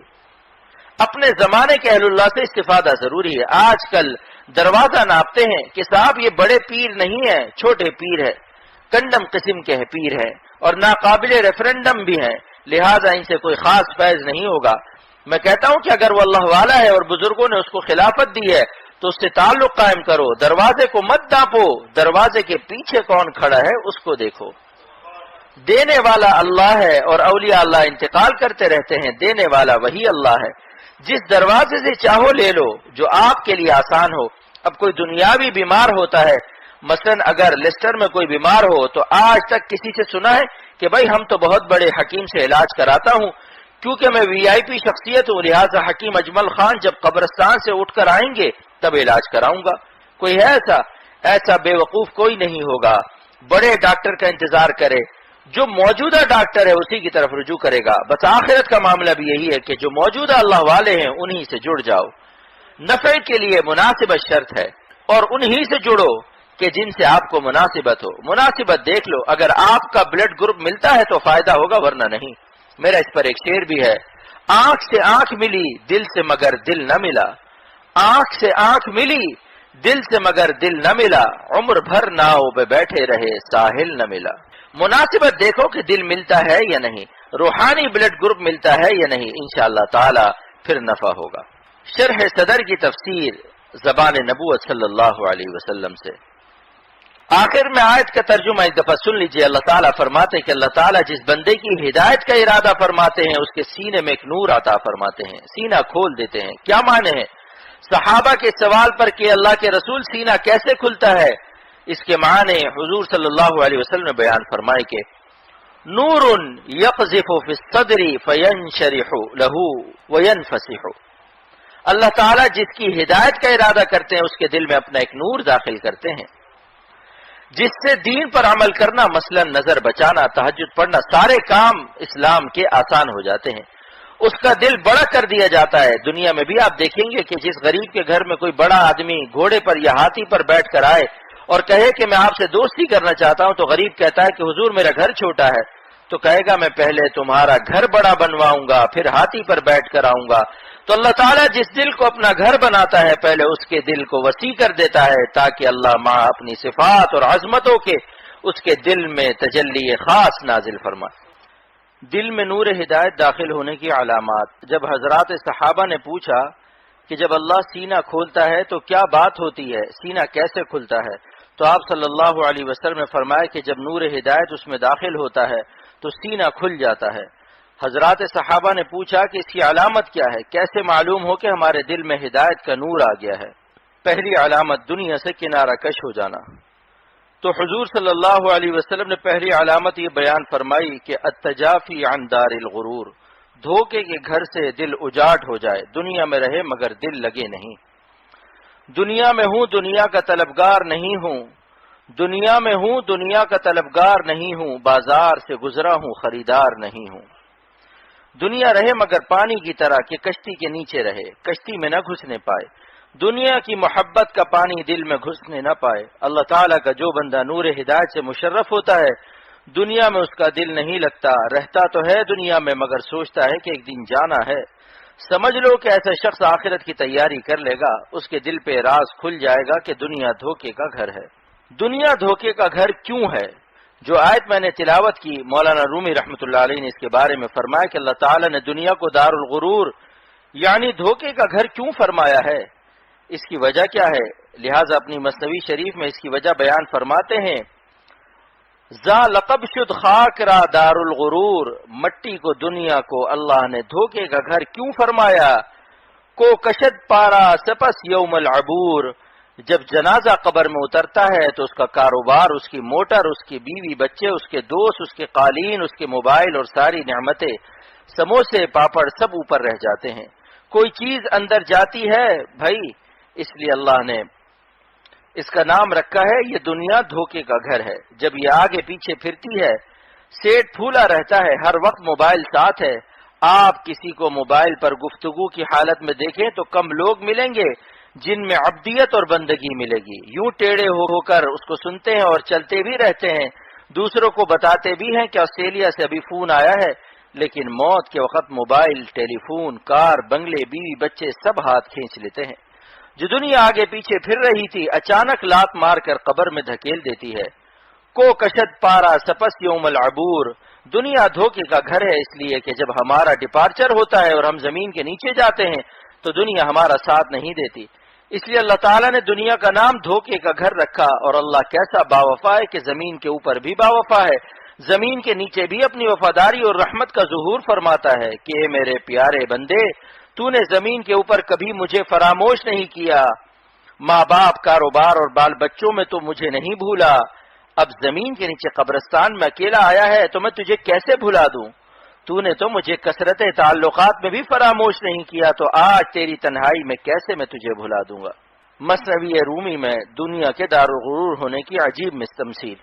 اب مولانا رومی رحمۃ اللہ علیہ 3 مثالوں سے سمجھایا کہ دنیا دل لگانے کے قابل نہیں ہے۔ میں نے مثنوی کی شرح لکھی، الحمدللہ علماء میں بہت مقبول ہے۔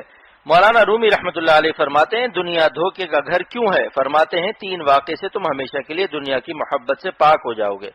واقعہ نمبر 1، ایک مگرمچھ ہوتا ہے، اس کا لمبا سا منہ ہوتا ہے، اس کے دانتوں کے درمیان فاصلے ہوتے ہیں، گوشت کھانے کے بعد وہ بیچارہ خلال تو کرتا نہیں، لہذا جو گوشت اٹک جاتا ہے وہ سڑ جاتا ہے، جس سے چھوٹے چھوٹے کیڑے پیدا ہو جاتے ہیں۔ وہ بھوک کی وجہ سے دریا کے کنارے آ کر منہ کھول دیتا ہے اور جو چڑیا وہاں سے گزرتی ہے تو بیچاری دیکھتی ہے کہ واہ یہ تو کیڑے تو بہت عمدہ غذا ہیں، گویا ٹیلی ویژن چل رہا ہے، وی سی آر بھی ہے اور بہت سی ننگی فلمیں اندر چل رہی ہیں۔ بس ایک ایک چڑیا بیٹھ کر چونچ سے ان کیڑوں کو کھانے لگتی ہے اور ان کو اس میں اتنا مزہ آتا ہے کہ کیا سموسہ پاپڑ کا مزہ ہوگا۔ پہلے ایک چڑیا بیٹھی، پھر دوسری نے کہا کہ اچھا اکیلے مزے اڑا رہی ہو، میں بھی یہی کروں گی۔ گناہ بھی ایسے ہی پھیلتا ہے۔ اب 20 چڑیا مگرمچھ کے اس سائیڈ میں اور 20 چڑیا اس سائیڈ میں بیٹھ کر خوب چہچہا رہی ہیں کہ آہا کیا مزہ آ رہا ہے، وی سی آر کا اور ننگی فلموں کا اور خوب عمدہ غذا کا۔ اب جب مگرمچھ نے دیکھا کہ میرے دونوں سائیڈوں میں 20 چڑیا ادھر اور 20 چڑیا ادھر آرام سے بیٹھی ہیں تو اپنے منہ کو ایک دم سے ملا لیتا ہے اور چڑیوں کو نگل جاتا ہے۔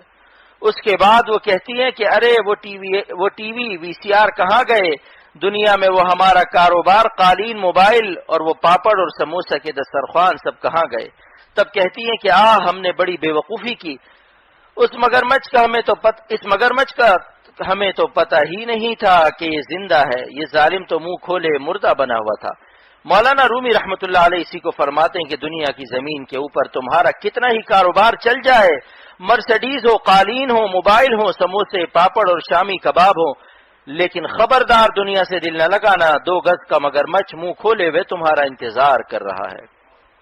سن لیا بھائی آپ حضرات نے، دیکھو بھائی بھولنا مت، پھر نہ کہنا ہمیں خبر نہ ہوئی، کیونکہ کراچی سے آنا آسان نہیں ہے ضعف اور عمر کے تقاضے کی وجہ سے۔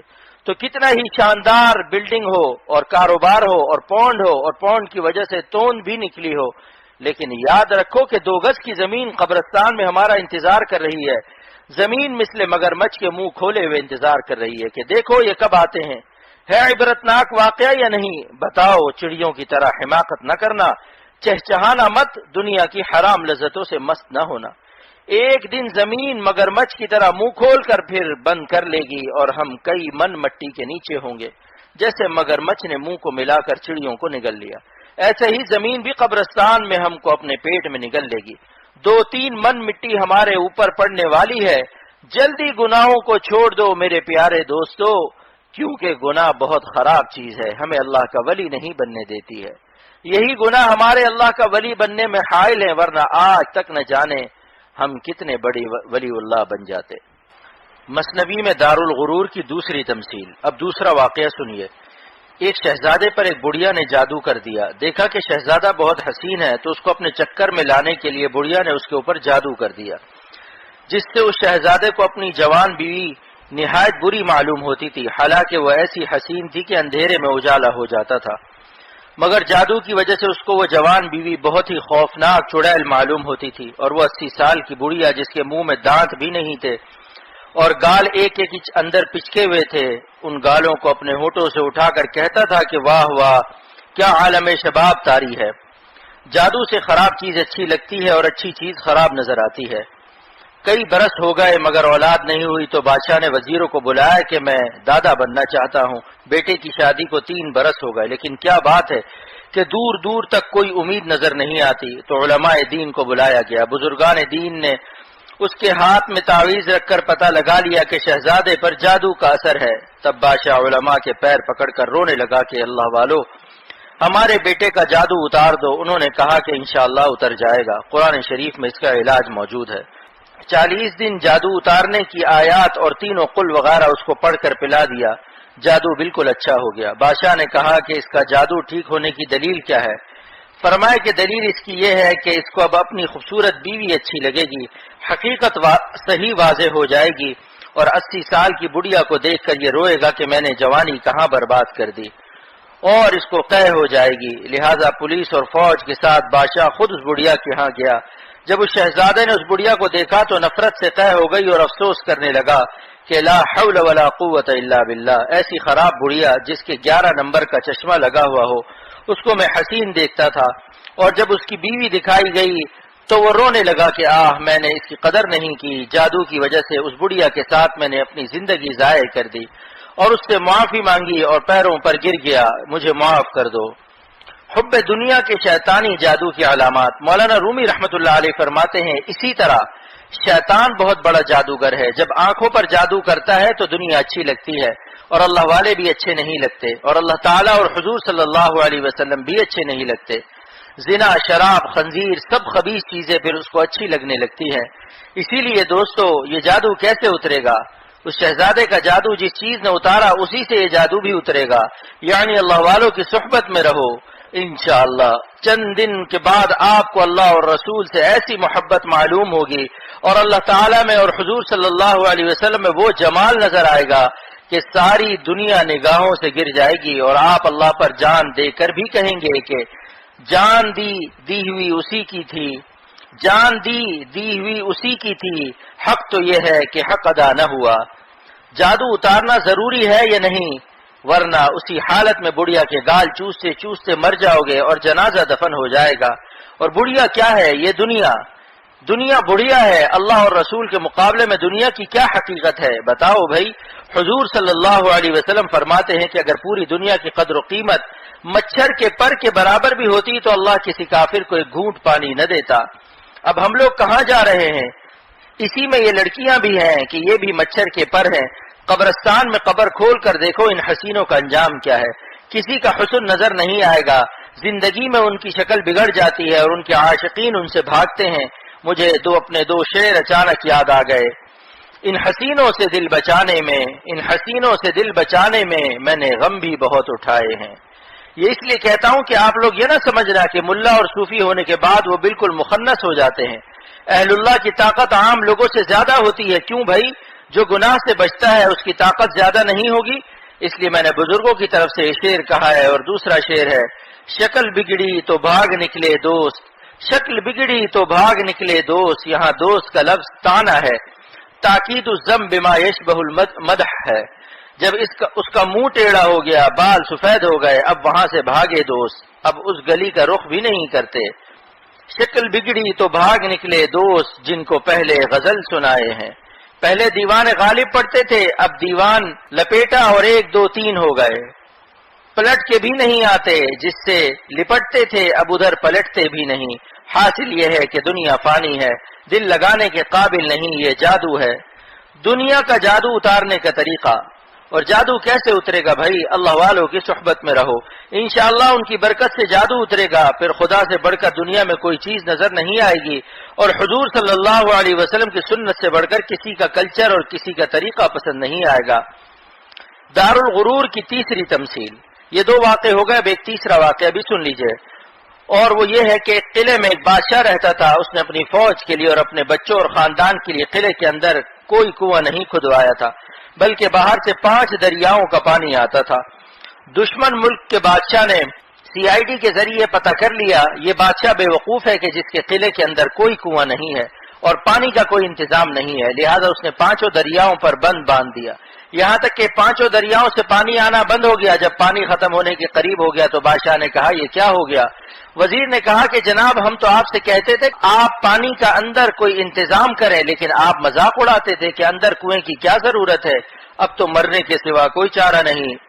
مولانا رومی رحمت اللہ علیہ فرماتے ہیں، آزما یک چاہ شور اندروں بے صد جہوں شیریں ازبروں۔ اگر یہ ظالم بادشاہ انٹرنیشنل احمق اور منکی اینڈ ڈونکی نہ ہوتا اور امن کے زمانے میں ایک کھاری کنواں بھی قلعے کے اندر کھود لیتا تو آج جان بچانے کے لیے سینکڑوں دریاؤں کے میٹھے پانی سے بہتر ہوتا۔ جس میں خاکی کے قلعے میں لذت درآمد کرنے والے 5 دریا۔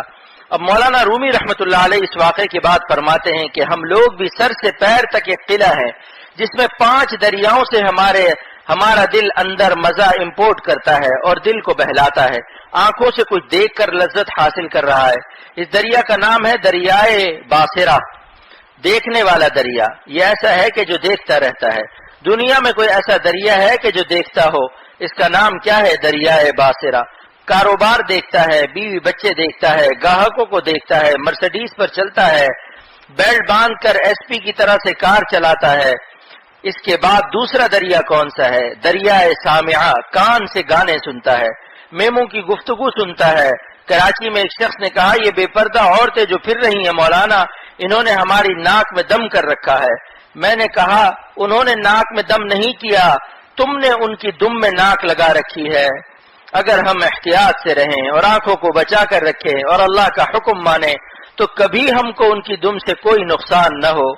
جب انہوں نے کہا کہ میری ناک میں دم کیا ہوا ہے تو میں نے کہا کہ آپ کی پریشانی آپ کی خریدی ہوئی ہے، یہ بد نظری کا عذاب ہے۔ انہوں نے آپ کی ناک میں دم نہیں کیا، آپ نے ان کی دم میں ناک لگائی۔ یہیں پر میں کہتا ہوں اللہ تعالیٰ نے جانوروں کے کیوں دم لگائی؟ کیونکہ وہ اپنی شرمگاہ کی حفاظت کرنے کی عقل نہیں رکھتے تو ایک دم لٹکا دی۔ اللہ تعالیٰ کو غیرت معلوم ہوئی کہ یہ میری مخلوق ہے، اگرچہ جانور صحیح لیکن میری مخلوق تو ہے۔ ان کی شرمگاہ کو اللہ نے حیاءً پردے میں کر دیا، اور آج کل انسان ہو کر بے پردہ ننگے پھر رہے ہیں۔ ذرا اس کو سوچئے کہ جانور سے بدتر ہیں یا نہیں۔ ایمان لاؤ، ایمان لاؤ اللہ کے فرمان پر، اولئک کالانعام بل ہم اضل، یہ جانوروں سے بدتر ہیں۔ تو دو دریا سنے آپ نے، ایک کا نام دریائے باصرہ اور دوسرے دریائے سامعہ، یعنی سننے والا۔ جب بچے ابو ابو کہتے ہیں اور بیوی کہتی ہے او میرے پیارے پیا، او میرے میاں اور سرتاج وغیرہ، تو کانوں کے ذریعے یہ دریائے لذت دل تک جاتا ہے۔ اور تیسرا دریا ہے سونگنے کا، اس کا نام دریائے شامہ ہے، اس سے سونگتے رہتے ہیں اجگر کی طرح۔ یہ ایک بہت بڑا سانپ ہوتا ہے جو چلتا نہیں ہے، اگر 10 فٹ کے فاصلے سے بھی بکرا جا رہا ہو تو زور سے سانس لیتا ہے اور بکرا اس کے منہ میں چلا جاتا ہے۔ بہت سے عاشق ایسے بھی ہیں کہ ناک سے سونگ کر حرام مزہ لیتے ہیں۔ تو یہ تین دریا ہوئے، دریائے باصرہ، دریائے سامعہ اور دریائے شامہ، اور چوتھا دریا ہے دریائے ذائقہ، چکھنے والا۔ بہت سی لذتیں زبان سے چکھ کر حاصل کی جا رہی ہیں، حلال اور حرام کی کوئی فکر نہیں، جانتے ہیں کہ اس کی آمدنی حرام ہے، رشوت اور سود لیتا ہے لیکن حرام لقمے نگلتے جا رہے ہیں۔ بریانی کو کیسے چھوڑیں؟ اس دریا کا نام دریائے ذائقہ۔ یہ 4 دریا ہو گئے، اور 5ویں دریا کا نام دریائے لامسہ ہے۔ چھونے سے، گالوں پر ہاتھ پھیرنے سے مزہ آتا ہے۔ یہ مزہ کہیں حلال بھی ہے کہ بیوی کے گال پر ہاتھ لگا تو ثواب بھی ملے گا۔ موت کے وقت جسمانی لذتوں کا انقطاع اور انسان کی بے کسی، لیکن موت کا فرشتہ جب آتا ہے جن کا نام حضرت اسرائیل علیہ السلام، وہ 5 دریاؤں پر بند ڈال دیتے ہیں۔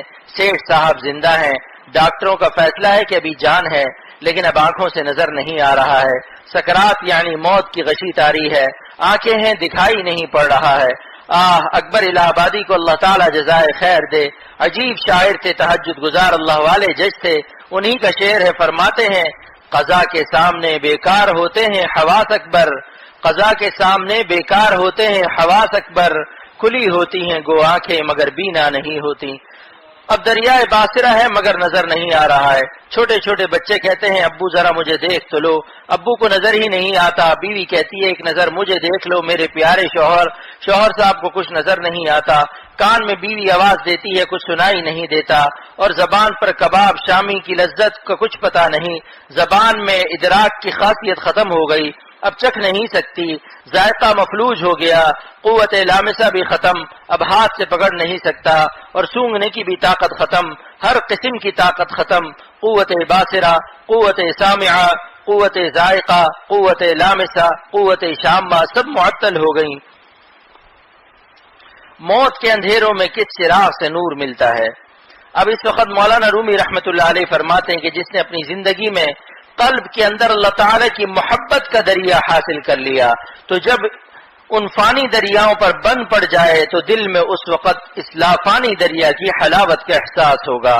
جب حواس خمسہ کی روشنیاں بجھ جائیں گی تو دل میں اللہ تعالیٰ کے نور کی سرچ لائٹ جل جائے گی۔ مولانا رومی رحمۃ اللہ علیہ فرماتے ہیں باد تند است و چراغ ابترے، باد تند است و چراغ ابترے، زو بگیرانم چراغ دیگرے۔ اے دنیا والو، موت کی آندھی تیز چل رہی ہے، موت کی تیز و تند آندھی میں، موت کی تیز و تند آندھی میں زندگی کے چراغ جلتے ہیں۔ تو فرماتے ہیں باد تند است و چراغ ابترے، اے دنیا والو موت کی آندھی تیز چل رہی ہے اور زندگی کا چراغ بہت کمزور ہے، کسی وقت بھی بجھ سکتا ہے۔ زبگیرانم چراغ دیگرے، جلدی جلدی نماز روزہ کر کے، قرآن پاک کی تلاوت کر کے اور اللہ والوں کی صحبت سے ایک دوسرا چراغ روح کے اندر جلا لو، تاکہ جب حواس خمسہ کے یہ 5 چراغ گل ہو تو اندر کا چراغ روشن ہو جائے، آپ کو تنہائی محسوس نہ ہو، آپ ایک بڑی دولت لے کر جائیں۔ جیسا کہ حضرت مولانا شاہ ولی اللہ صاحب محدث دہلوی رحمۃ اللہ علیہ دہلی کی جامع مسجد میں فرماتے تھے اے مغل بادشاہوں، جب تم مرو گے تو یہ تاج و سلطنت و تخت تم سے چھین لیا جائے گا، کفن میں لپیٹ کر قبر میں ڈالا جائے گا، اور جب ولی اللہ مرے گا اللہ کے ہاں جائے گا تو فرماتے ہیں میں اللہ کے محبت کے جواہرات اپنے ساتھ لے کر جاؤں گا۔ دلے دارم جواہر پا رہے عشق استحویلش، ولی اللہ شاہ دہلوی سینے میں ایک دل رکھتا ہے جس کے اندر اللہ تعالیٰ کی محبت کے موتی رکھے ہوئے ہیں۔ بتاؤ تم زیادہ مالدار ہو یا کہ دارت زیر گردوں میر سامانے کے مندارم، اے سلاطین مغلیہ تم زیادہ رئیس و مالدار ہو یہ شاہ ولی اللہ دہلوی مالدار ہے۔ پتہ چلے گا جس وقت روح نکلے گی تو اللہ والوں کی روح جنہوں نے دنیا میں خوب اللہ کو یاد کیا اللہ کی محبت کے نور کا دریا لے کر جائے گی۔ شاہوں کے سروں میں تاج گرا سے درد سا اکثر رہتا ہے، شاہوں کے سروں میں تاج گرا سے درد سا اکثر رہتا ہے، اور اہل صفا کے سینوں میں ایک نور کا دریا بہتا ہے۔ اللہ والوں کے سینوں میں ایک نور کا دریا بہتا ہے۔ اگر کسی کو اس میں کلام ہو تو بتائیے کیا یہ حقیقت نہیں جو میں نے پیش کی ہے؟ کیا ایک دن یہاں سے جانا نہیں ہے؟ اس دنیا کا نام دار الغرور اسی لیے رکھا گیا ہے کہ جس کو اپنا گھر سمجھتا ہے اس کو چھوڑ کر جانا پڑتا ہے۔ دوسری علامت آخرت کی طرف توجہ و انابت، آخرت کو کسی وقت بھی وہ بھولنے نہ پائے، یہاں تک کہ اگر آپ چاہیں بھی کہ آج میں اللہ کو بھلا کر ان ٹیڈیوں کو دیکھ لوں تو یہ حال ہو جس کو حضرت خواجہ صاحب رحمۃ اللہ علیہ فرماتے ہیں بھلاتا ہوں پھر بھی وہ یاد آ رہے ہیں۔ ایسی نسبت اللہ تعالی ہم سب کو عطا فرما دے۔ احقر کا شعر ہے، کوئی کانٹا چبھے اور ٹوٹ جائے، کوئی کانٹا چبھے اور ٹوٹ جائے، اسی کا نام ہے درد محبت۔ مگر درد دل تو اللہ والوں سے ملتا ہے جن سے آج کل ہم مستغنی اور غافل ہیں۔ ایسی نسبت اللہ تعالی ہم سب کو عطا کر دے کہ بھلاتا ہوں پھر بھی وہ یاد آ رہے ہیں۔ بس جس کے دل میں نور ہدایت داخل ہوتا ہے دنیا سے کنارہ کش رہنے کے ساتھ ساتھ اللہ تعالی کی یاد بھی اسے ہر وقت رہتی ہے، محبت کا کانٹا چبھا رہتا ہے۔ درد محبت الہیہ کی عجیب تعبیر، اللہ کی محبت پر میرا ایک شعر ہے، لوگ کہتے ہیں کہ ہر وقت ہم خدا کو کیسے یاد کر سکتے ہیں؟ میں نے کہا کہ اگر آپ کے کانٹا چبھ جائے تو سموسہ پاپڑ کھاتے وقت وہ درد رہے گا یا نہیں؟ اور اگر نئی شادی کرو اور پہلی رات ہو تو پھر اس کانٹے کے درد کو بھلا سکتے ہو؟ لہٰذا مجھ سے پوچھا گیا کہ اللہ تعالیٰ کی محبت کی تعریف کرو تو میں نے کہا کہ اس کی تعریف میں ایک شعر پیش کرتا ہوں، کوئی کانٹا چبھے اور ٹوٹ جائے، کوئی کانٹا چبھے اور ٹوٹ جائے، اسی کا نام ہے درد محبت۔ اللہ تعالیٰ اپنی محبت کا ایسا درد عطا فرمائے کہ سلاطین کے تخت و تاج بھی نیلام ہوتے ہوئے نظر آئے، اس کے قلب میں دنیا کے دولت مندوں کی دولت کی کوئی اہمیت نہ ہو، سموسہ اور پاپڑ نعمت سمجھ کر کھا لو مگر اس کے لیے جماعت کی نماز نہ چھوڑو، اس کے لیے اللہ کو مت بھولو، نعمتوں کی وجہ سے نعمت دینے والے کو مت بھولو، نعمتوں پر نعمت دینے والے کی یاد کو غالب کر لینا اسی کا نام تصوف ہے، اور یہ تصوف قرآن پاک سے ثابت ہے۔ ذکر کو شکر پر مقدم فرمانے کی حکمت، علامہ آلوسی رحمۃ اللہ علیہ فرماتے ہیں کہ اللہ تعالیٰ نے اپنے ذکر کو مقدم فرمایا، فاذکرونی اذکرکم، تم ہم کو یاد کرو اطاعت سے، ہم تمہیں یاد کریں گے اپنی عنایت سے، واشکرولی، اور شکر بھی ادا کرو۔ علامہ آلوسی رحمۃ اللہ علیہ فرماتے ہیں کہ اللہ نے اپنی یاد کو مقدم کیا اس لیے کہ فإن حاصل الذکر، یاد کا حاصل کیا ہے؟ الاشتغال بالمنعم، نعمت دینے والے کو یاد کرنا، وإن حاصل الشکر الاشتغال بالنعمت، اور شکر کا حاصل نعمت میں مشغول ہونا ہے۔ تو نعمت دینے والے کو یاد کرنا زیادہ افضل ہے یا نہیں، بجائے اس کے کہ نعمت کو دیکھ کر نعمت دینے والے کو بھول جاؤ۔ جان تصوف اور روح تصوف یہی ہے کہ ایک لمحے کو اللہ کو فراموش نہ کرو۔ حق تعالیٰ کی ناراضگی سے بچنے کے بعد ضروری اعمال، آخر میں ضروری بات میں عرض کرتا ہوں کہ اپنے گالوں کی کھچائی مت کرنا، یعنی بلیڈ مت مارنا، کھینچ کھینچ کر ایک کوٹ دوسرا کوٹ، آخر میں کھوٹی اکھاڑ کوٹ، اس سے احتیاط کیجیے۔ حضور صلی اللہ علیہ وسلم کا حکم سمجھ کر، فرمان عالی شان سمجھ کر آپ لوگ ایک ایک مٹھی داڑھی رکھ لیں، تینوں طرف سے داڑھی واجب ہے، چاروں اماموں کا اس پر اجماع ہے، اور بچہ ریچھ بھی رکھنا واجب ہے، اس کا کاٹنا بھی حرام ہے، اور ٹخنا مت چھپاؤ، جو لوگ اس کو چھپا لیتے ہیں اللہ کی نظر رحمت سے محروم ہو جاتے ہیں۔ مسلم شریف کی روایت ہے اور بخاری شریف کی روایت ہے کہ جتنا حصہ ٹخنا چھپے گا جہنم میں جائے گا، اور حضرت حکیم الامت فرماتے ہیں کہ یہ جو تکبر کی قید ہے یہ قید واقعی ہے، احترازی نہیں ہے، لہٰذا یہ 2-3 مسئلے بھی بتا دیے اور ناف سے گھٹنے تک چھپانا بھی ضروری ہے۔ انگریزوں کو دیکھ کر آپ لوگوں کو نیکر نہیں پہننا چاہیے کہ جس سے گھٹنے سے اوپر کا حصہ نظر آتا ہے۔ انڈیا میں ایک صاحب نے کہا کہ ناف سے گھٹنے تک چھپانا شریعت نے کیوں فرض کیا؟ کیونکہ جو چیز چھپانی ہے وہ تو لنگوٹ سے چھپ جاتی ہے۔ میں نے کہا کہ جہاں فوجی افسران رہتے ہیں وہاں دور دور تک کیوں تار گھیر دیتے ہیں؟ حکومت یہ کہتی ہے کہ میرے میجر کو اور میرے کرنل کو کوئی تکلیف نہ پہنچا دے، تو شریعت کا یہ احسان ہے کہ اس نے دور تک پردہ کر دیا تاکہ کسی کو گندے خیالات اور برائی اور شہوت کے خیالات نہ آ جائیں، اور مونچھوں کو اتنا رکھو کہ اوپر کے لب کا کنارہ نظر آئے۔ تیسری علامت، موت سے پہلے موت کی تیاری، والاستعداد للموت قبل نزولہ، ہر وقت موت کی تیاری رکھے کہ معلوم نہیں کس وقت آ جائے۔ موت آتی ہے تو کیا کسی کو بتا کر آتی ہے یا ایمرجنسی میں آتی ہے؟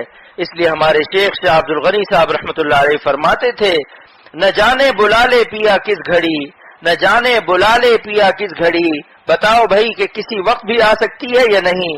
کیا جوان نہیں مر رہے ہیں؟ جوان بھی جا رہے ہیں اور بڈھے بھی جا رہے ہیں اور بچے بھی۔ ناظم آباد کراچی میں ایک دل کا ڈاکٹر مریض کے دل کی حرکت کو شمار کر رہا تھا کہ خود اس کا ہارٹ فیل ہو گیا۔ دیکھا آپ نے کہ ڈاکٹروں کی ڈاک اور ٹر میں بھی فاصلہ ہو جاتا ہے کہ ڈاک کہیں پڑی ہے اور ٹر کہیں چلا گیا۔ بس اب دعا کرو، اتنی دیر تک میں نے خطیب صاحب کی اجازت سے مضمون پورا کیا ہے، ورنہ میں پہلے ہی ختم کر دیتا۔ بس مولانا مجھ کو دعا بھی دے رہے ہیں، آپ لوگ بھی مجھ کو دعا دے دیں، کہو جزاک اللہ، دعا کرو کہ اللہ تعالی عمل کی توفیق دے اور ہم سب کے سینے میں وہ داخل کر دے جو اولیاء اللہ کو عطا ہوتا ہے۔ اے اللہ اپنے دوستوں کا دل ہمارے سینوں میں عطا فرما، اور جو دل آپ سے غفلت کرے اس کو تبدیل فرما دیجئے۔ اے اللہ اپنے درد محبت کی وہ دولت عطا فرما دے جو آپ اپنے دوستوں کو عطا فرماتے ہیں، اولیاء اللہ والی زندگی۔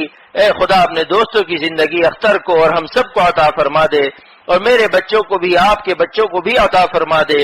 دوستو، یہی زندگی اصلی زندگی ہے جو اپنے مالک اور خالق اور پالنے والے پر فدا ہو جائے۔ وہ ظالم زندگی کیا زندگی ہے جو اپنے پیدا کرنے والے اور پالنے والے کے خلاف حرام لذتوں کو چوری چھپے امپورٹ کر رہی ہے۔ خدا تعالیٰ اس خبیث زندگی سے ہم سب کو پاک فرما دے۔ اللہ تعالیٰ ہمیں ایسا ایمان، ایسا یقین عطا فرما دے، ایسی محبت ہمیں عطا فرما دے کہ ہماری زندگی اور ہماری اولاد اور ہمارے دوست احباب کی زندگی کی ہر سانس اے خدا آپ پر فدا ہو، اور ایک سانس بھی ہم آپ کو ناراض نہ کرے۔ دوستو بتاؤ، زندگی کی جو سانس اللہ کے غضب میں، اللہ کی نافرمانی میں گزرتی ہے، بتاؤ وہ مبارک سانس ہے یا منحوس؟ جو اپنی زندگی کی ہر سانس کو اپنے اللہ پر فدا کرے اس سے بہتر زندگی کس کی ہوگی؟ اے اللہ، اختر مسافر ہے، آپ سے بھیک مانگتا ہے، مسافر کی دعا کا وعدہ ہے کہ آپ قبول فرما لیتے ہیں، لہذا اختر کو بھی اور میرے سب دوستوں کو بھی، جتنے حاضرین اور جتنے غائبین دوست احباب ہیں، سب کو ایمان اور یقین کی ایسی نسبت، ایسی محبت نصیب فرما کہ ہم سب کی زندگی کی ہر سانس آپ پر فدا ہو، اور ایک سانس بھی ہم آپ کو ناراض نہ کریں، اور آپ کے غضب اور قہر کے اعمال سے حرام خوشیوں کی درآمدات پر، امپورٹنگ پر ہمیں پوری پابندی عائد کرنے کی توفیق عطا فرما دے۔ وآخر دعوانا الحمدللہ رب العالمین، وصلی اللہ تعالی علی خیر خلقہ محمد وعلی آلہ واصحابہ اجمعین برحمتک یا ارحم الراحمین۔